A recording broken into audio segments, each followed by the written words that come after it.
नमस्कार मित्रों। आज जैसे कि आप चार्ट में देख रहे हैं जिसमें लिखा है राशि निर्धारण। तो इसमें हम एक चार्ट के माध्यम से ये पता कर सकते हैं कि किसी व्यक्ति की कौन सी राशि है। देखिए यहाँ पे ये 11 नंबर लिखा है, उसके नीचे कुंभ लिखा है, फिर 12 नंबर है उसमें मीन है, फिर 1 नंबर लिखा है उसमें मेष लिखा है। ये मैंने आपको पहले भी बताया था कि 11 नंबर जहाँ पे भी होता है वो शनि की कुंभ राशि है, ठीक है। 12 नंबर होता है वो बृहस्पति की मीन राशि है। इसी तरीके से अगर हमें किसी कुंडली में देखना है कि इस व्यक्ति की या हमारी कुंडली में हमारी राशि कौन है, तो हम चंद्रमा की स्थिति देखते हैं। चंद्रमा जिस भी नंबर पे होता है वो हमारी राशि होती है। जैसे यहाँ पे चंद्रमा 2 नंबर पे है तो मतलब इस व्यक्ति की राशि वृष होगी। अगर यही चंद्रमा 11 नंबर पे होता तो व्यक्ति की जो राशि होती वो कुंभ होती।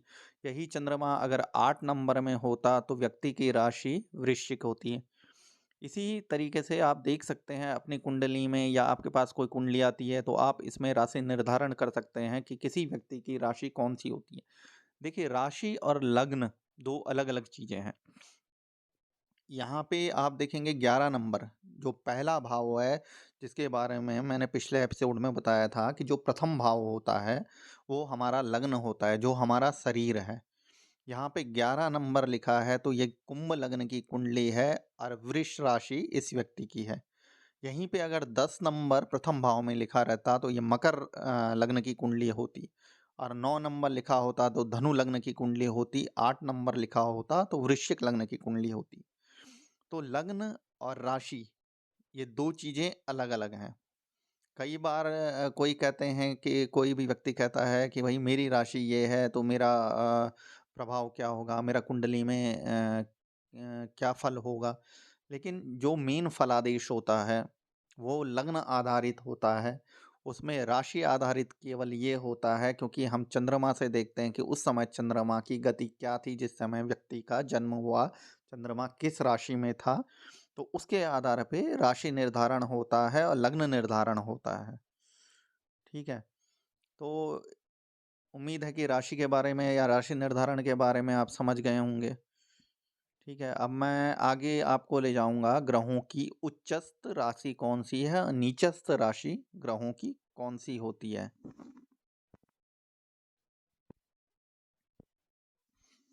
अब यहाँ पे देखेंगे हम ग्रहों की उच्च राशि। ठीक है। अब यहाँ पे जो ब्लू नीले रंग के उसमें मैंने लिखा है वो ग्रहों की उच्च राशि है। जैसे कि आप देखिए, मैं द्वितीय भाव में देखिए, अब 12 नंबर है जो कि मीन राशि है। यहाँ पे किसी की कुंडली में अगर 12 नंबर पे और मीन राशि पे अगर शुक्र मौजूद है तो ये शुक्र यहाँ पे उच्च का हो जाएगा। शुक्र दैत्य गुरु है, बृहस्पति देव गुरु है, और शुक्र हमेशा मीन राशि में उच्च का होता है। उच्च का होने का मतलब होता है यहाँ पे शुक्र के जो परिणाम होंगे वो बहुत अच्छे होंगे। अब 1 नंबर जो कि मेष राशि होती है जिसका स्वामी मंगल है, यहाँ पे अगर किसी की कुंडली में अगर कहीं पे भी 1 नंबर लिखा है और वहाँ पे सूर्य है तो मतलब वहाँ पे सूर्य उच्च का हो गया है और सूर्य बहुत अच्छे रिजल्ट देगा। अब इसी तरीके से यहाँ पे ये कुंभ लग्न की कुंडली है, इसलिए कंफ्यूज मत होइएगा आप लोग कि 1 नंबर कहीं पे भी लिखा हो सकता है। 1 नंबर हो सकता है लग्न में प्रथम भाव पे, जहाँ पे कुंभ लिखा है वहाँ पे लिखा हो सकता है 1 नंबर आपका सप्तम भाव में लिखा हो। लेकिन कहीं भी 1 नंबर पे अगर सूर्य है तो वो वहाँ पे मेष राशि में उच्च का है। इसका मतलब है सूर्य मेष राशि में उच्च का है। इसी तरीके से वृष राशि, वृष राशि का स्वामी कौन है? शुक्र।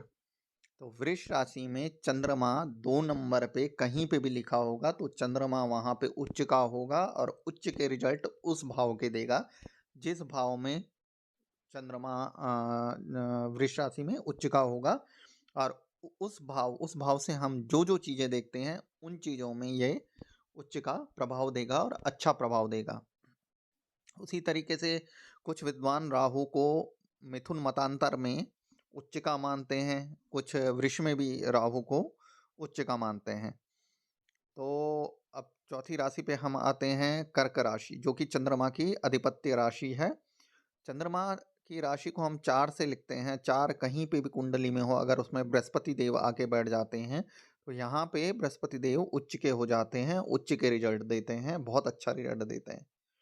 इसी तरीके से अगर बुध कहीं पे भी अपनी कन्या राशि में है, जहाँ पे 6 नंबर लिखा है और बुध ही 6 नंबर का यानी कि कन्या राशि का स्वामी है, अगर वो कहीं भी 6 नंबर पे बैठा है तो वहाँ पे वो उच्च के रिजल्ट देता है और व्यक्ति को सफलता की ओर ले जाता है। इसी तरीके से 7 नंबर जो कि तुला राशि है, जो शनि के अधिपत्य है, तुला राशि में अगर शनि कहाँ जो 7 नंबर शुक्र का क्षमा चाहूँगा, 7 नंबर शुक्र का होता है, शुक्र के अधिपति है और कहीं पे भी तुला राशि में अगर शनि बैठा है तो वो तुला राशि में उच्च का होता है और बहुत अच्छे रिजल्ट देता है।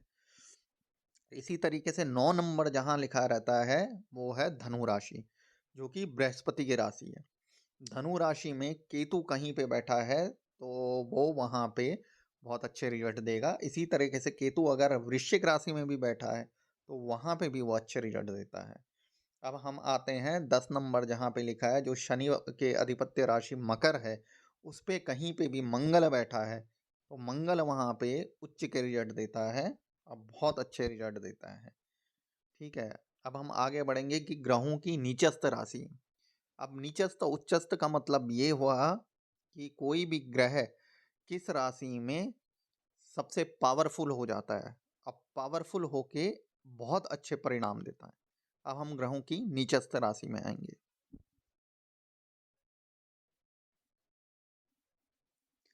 अब यहाँ पे देखिए, ये चार्ट है। इस चार्ट में जैसे द्वितीय भाव है, द्वितीय भाव में मीन राशि है, 12 नंबर लिखा है। अगर किसी की भी कुंडली में 12 नंबर कहीं पे भी लिखा हो, किसी भी भाव में लिखा हो और वहाँ पे बुध आके बैठ गया है तो बुध यहाँ पे नीच का हो जाता है और अपना इफेक्ट जो होता है वो नहीं दे पाता है या उस भाव के रिजल्ट को खराब करता है। इसी तरीके से मेष राशि जो मंगल के अधिपत्य की है, जहाँ पे भी एक लिखा रहता है वहाँ पे अगर शनि आ जाए तो वो नीचस्थ रिजल्ट देता है, व्यक्ति को परेशान करता है। इसी तरीके से 3 नंबर जो मिथुन राशि है, जो बुध की राशि है, वहाँ पे केतु आ जाए, ऐसा ही अगर कई विद्वान कहते हैं कि वृष राशि में भी अगर केतु हो तो वो भी नीचस्थ इफेक्ट देता है। उसी उसी तरीके से 4 नंबर कर्क राशि में अगर मंगल बैठा हो तो ये नीचस्थ इफेक्ट देता है। बुध की राशि 6 कन्या, 6 नंबर जहाँ पे लिखा है वहाँ पे अगर शुक्र बैठा है वो नीचस्थ इफेक्ट देगा। उसी तरीके से तुला राशि 7 जो शुक्र की राशि है, वहाँ पे कहीं पे भी सूर्य बैठा है, सूर्य वहाँ पे खराब परिणाम देगा या उस भाव के असर को खराब कर देगा या रोक देगा, एक बैरियर लगा देगा। इसी तरीके से वृश्चिक राशि में अगर चंद्रमा बैठा है तो वो वहाँ नीचस्थ का है। धनु राशि में राहु बैठा है, नीचस्थ का है। अब मकर जो शनि की राशि है वहाँ पे बृहस्पति बैठा है तो वो नीच का इफेक्ट देता है, मतलब कि वो उस भाव के जो प्रभाव होते हैं उस प्रभाव को वो कम कर देता है। ठीक है, इस तरीके से हमने ग्रहों के राशि निर्धारण, ग्रहों की उच्चस्थ अवस्था